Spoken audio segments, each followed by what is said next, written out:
Alhamdulillah, alhamdulillahilladzi khalaqas samawati wal arda wa ja'ala adh-dhulumati wan nur. Tsumma alladziina kafaru bi rabbihim ya'dilun. Asyhadu an la ilaha illallahul qawiyul hakim wa asyhadu anna Muhammadar Rasulullahis shadiqul wa'dil amin. Allahumma shalli wa sallim wa barik ala sayyidina Muhammad wa ala alihi wa ashabihi ajmain. Amma ba'du, fa ya ayyuhan nasu ittaqullah. Ma'asyiral muslimin rahimakumullah.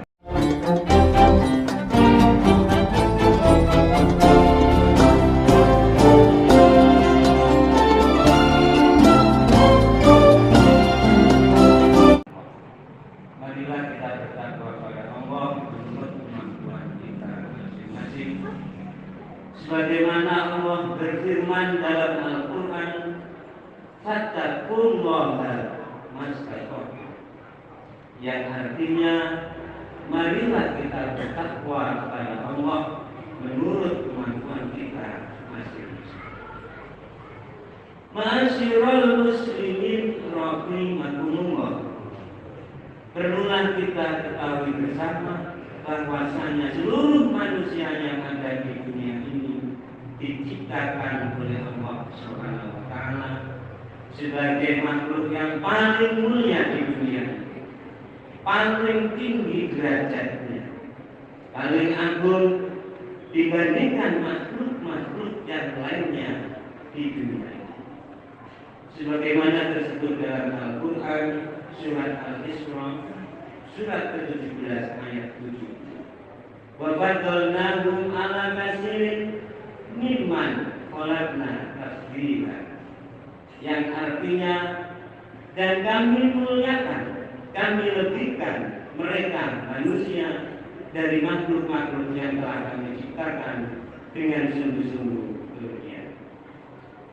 Begitu pula Nabi besar Muhammad sallallahu alaihi wasallam bersabda dalam hadisnya, qala Rasulullah sallallahu alaihi wasallam, laisa syai'un khairan min alfi misli illa insan. An Salman hadis sahih Al-Bukhari wa Tirmidzi, Jami' Shaghir jilid 2 tertulis halaman 229. Bersabda Rasulullah SAW, tiada sesuatu yang baik dari 1000 umpamanya kecuali manusia. Dan juga disebutkan dalam kitab Al-Hikam, kitab tasawuf tingkat tinggi karangan Masyaikh Athaillah Al-Iskandariyah, juz 2 halaman 70, yang bunyinya, wa innaka jauharatun tantomi alaika asbabu mukammalani. Artinya, sesungguhnya engkau manusia adalah berlian yang diliputi oleh luasnya alam karunia. Ma'asyiral muslimin rahimakumullah. Adapun terciptanya manusia sebagai makhluk yang termulia, makhluk yang tertinggi, makhluk yang paling agung, wujud manusia tersebut, jasmani manusia tersebut diciptakan oleh Allah Subhanahu wa taala terdiri dari 4 an-nasir atau 4 unsur.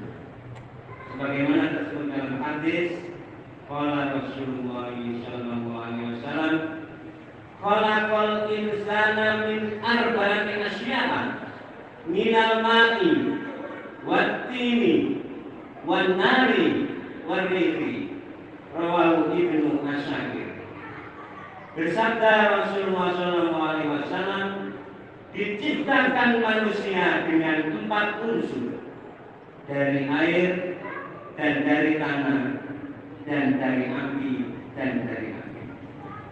Jadi jasmani manusia diciptakan oleh Allah Subhanahu wa Ta'ala mengandung 4 an-nasir, 4 unsur.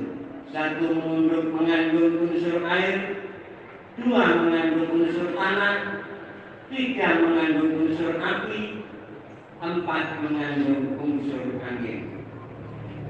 4 unsur tersebut kalau didalami atau dikaji secara hikmah, 4 unsur manusia tersebut ada hubungannya dengan sholat yang dikerjakan umat Islam, baik pun sholat wajib maupun sholat sunnah.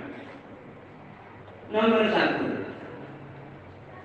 berdiri dalam sholat itu melambangkan unsur api, sebab api sifatnya berdiri, menjulang tinggi, berkobar. Apabila api menyala akan menjulang ke atas, berkobar. Itulah berdiri dalam sholat dilambangkan unsur api. Nomor 2, rukuk dalam sholat melambangkan unsur angin, sebab angin mempunyai sifat berembus datang dari utara ke selatan, dari timur ke barat, ataupun sebaliknya. Itulah sebabnya rukuk dalam sholat dilambangkan unsur angin. Nomor 3, sujud dalam sholat dilambangkan unsur air, sebab air sifatnya selalu mencari tempat yang rendah. Tempat yang paling rendah pastilah akan dialiri oleh air. Itulah sebabnya sujud dalam sholat dilambangkan unsur air. Yang keempat, duduk dalam sholat melambangkan unsur tanah. Karena sifat tanah adalah tenang, diam, tanah itu anteng, tidak gerak. Itulah sebabnya duduk dalam sholat melambangkan unsur tanah. Ma'asyiral muslimin rahimakumullah. Masalah sholat, kita diperintah oleh Allah Ta'ala untuk menegakkan sholat yang tersebut dalam Al-Quran, yang bentuk kalimatnya adalah aqimis sholata, iqamas sholata, muqimus sholata, aqamus sholata, muqimunas sholata. Yang semuanya itu artinya adalah hendaklah kamu menegakkan sholat, bukan mengerjakan sholat. Sekali lagi, bukan mengerjakan sholat, akan tetapi menegakkan sholat.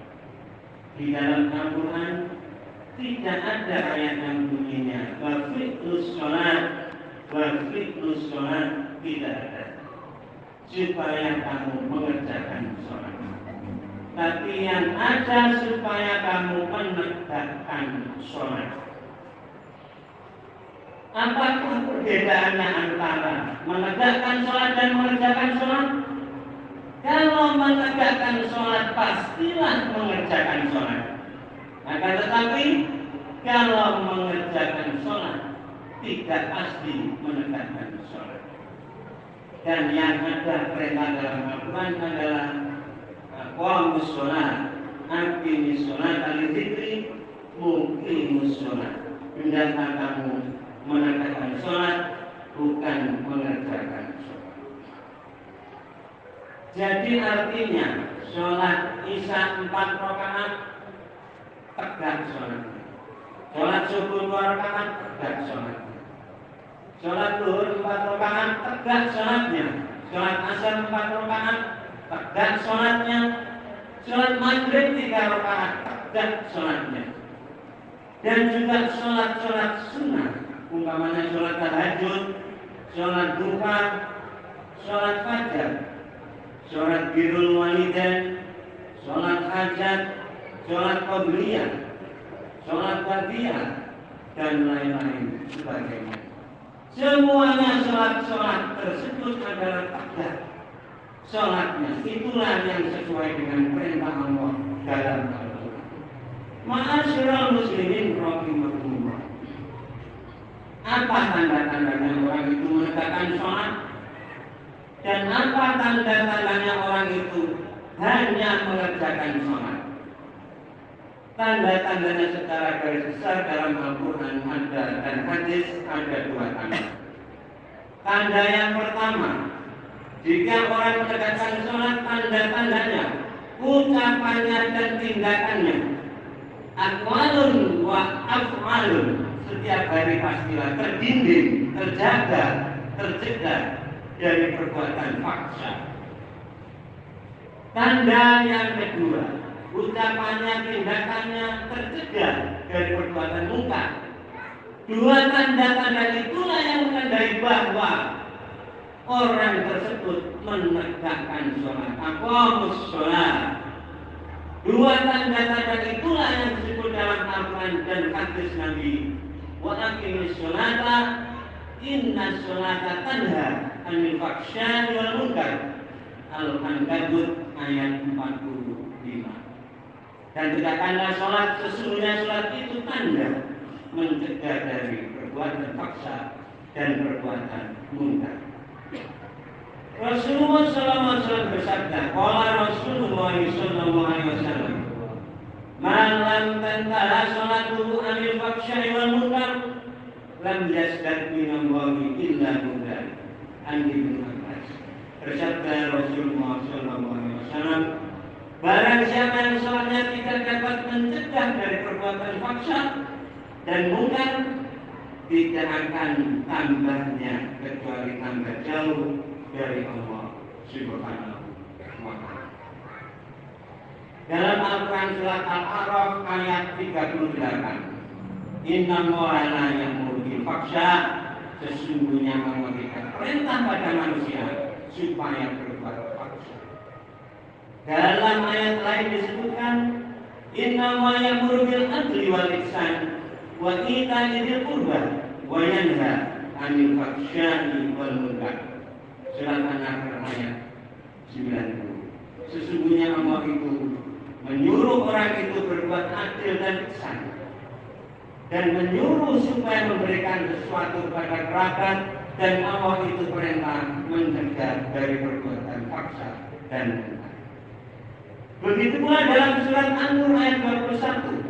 Ya ayyuhalladzina amanu, wahai orang-orang yang beriman, la tattabi'u khutuwati syaitan, janganlah kamu mengikuti jejak-jejak langkah syaitan.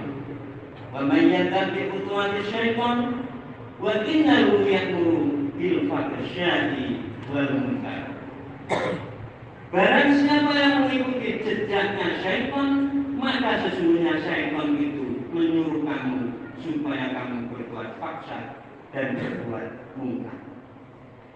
Jadi orang yang berbuat faksa dan munkar itu orang yang mengikuti jejaknya syaitan dan menegakkan sholat. Itulah yang membimbing diri manusia, membimbing jiwa manusia dari perbuatan faksa dan munkar.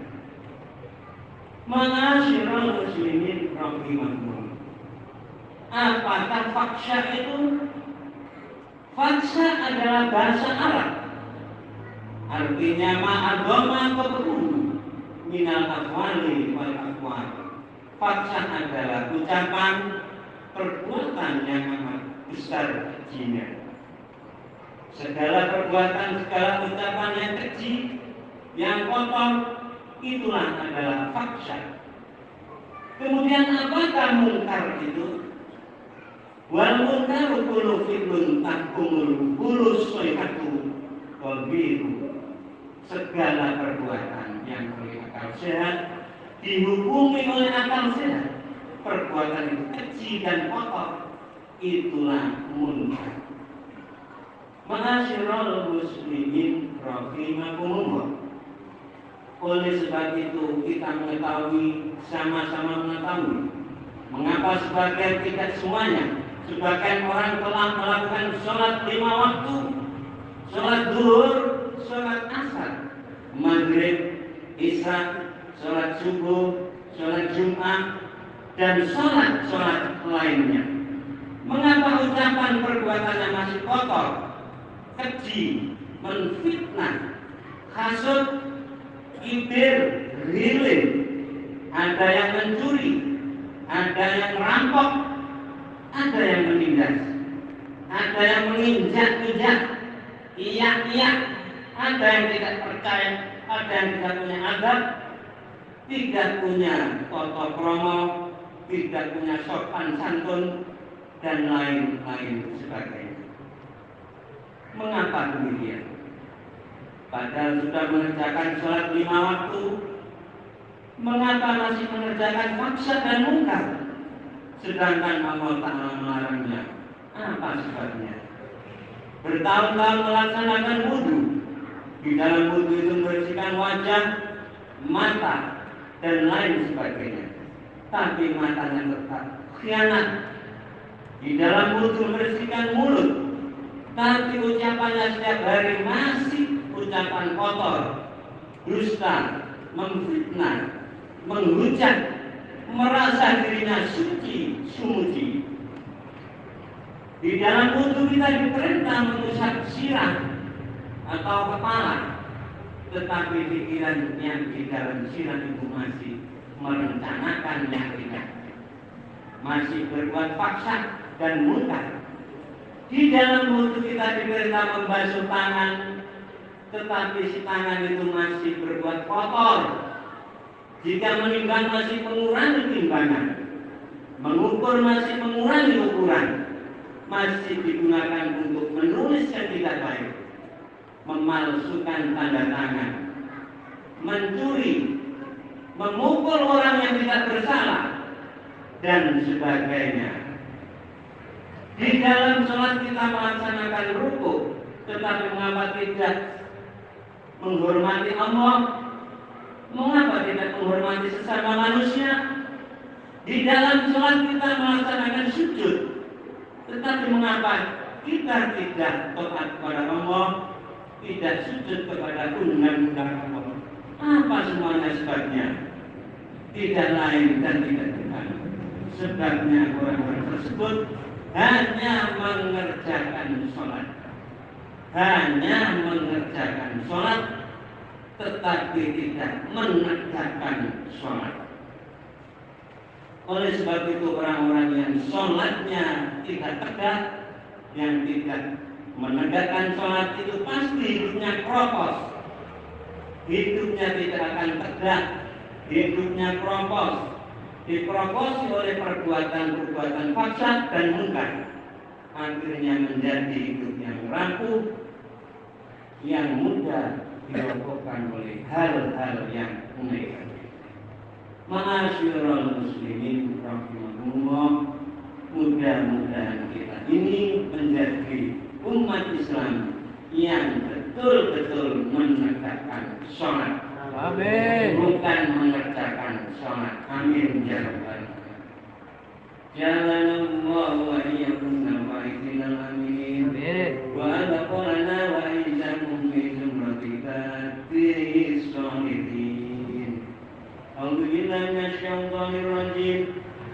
Wa aqimis sholata li dzikri. Barakallahu li wa lakum fil Qur'an. Amin. Wa nafa'na wa iyyakum bil ayati wa dzikril hakim. Innahu ta'ala jawadun karimun malikun ar-rahmanur rahim.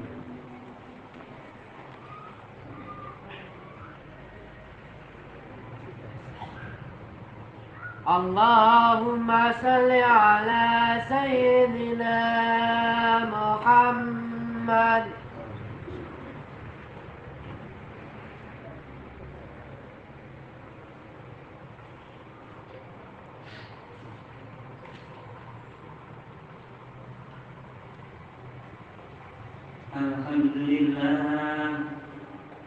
Alhamdulillah hamdan katsiran kama amar. Asyhadu an la ilaha illallah wa la syarika lahu wa man jalla wa kafar. Wa asyhadu anna Muhammadan abduhu wa rasuluh sayyidul qur'an wal bashar. Sallallahu ala sayyidina Muhammadin wa ala alihi washabihi wa sallam tasliman katsira. Amma ba'du, ayyuhan nas ittaqullah wa ba'alul khairat wa tajtanibu as-sayyi'ati, inna Allaha wa malaikatahu yusalluna 'alan nabi يا أيها الذين آمنوا صلوا عليه وسلموا تسليما فأجيبوا الله إلى ما دعاكم وصلوا وسلموا على من بالله وداكم اللهم صل وسلم وبارك على سيدنا محمد وعلى آله وصحبه أجمعين وعلى التابعين وتابع التابعين وارض عنا معهم برحمتك يا أرحم الراحمين اللهم اغفر للمؤمنين والمؤمنات والمسلمين والمسلمات إنك قريب مجيب الدعوات اللهم انصر أمة محمد اللهم ارحم أمة محمد اللهم انصر من نصر الدين واقتل من قتل المسلمين واجعل بلدنا إندونيسيا هذه بلدة طيبة كبيرة أحكامك وسنة رسولك يا إلهنا وإله كل شيء أنت كامل يا الله لا تغفر عليك يا حي يا قيوم اللهم ادفع عنا الغلاء والملاك والفتاة والفحشاء والمنكر والبغي والعيون والمختلفة والشدائد والفتن مع ظلمك وما بطن ومن كل أن هذا خاصة ومن كل المسلمين عامة إنك على كل شيء قدير ربنا اغفر لنا ولإخواننا الذين سبقونا بالإيمان ولا تجعل في قلوبنا غلا للذين آمنوا ربنا إنك رؤوف رحيم عباد الله إن الله يأمر بالعدل والإحسان وإيتاء ذي القربى واليتامى وينهى عن الفحشاء والمنكر والبغي يعظكم لعلكم تذكرون واذكروا الله العظيم يذكركم واسألوه من فضله يؤتكم ويأتيكم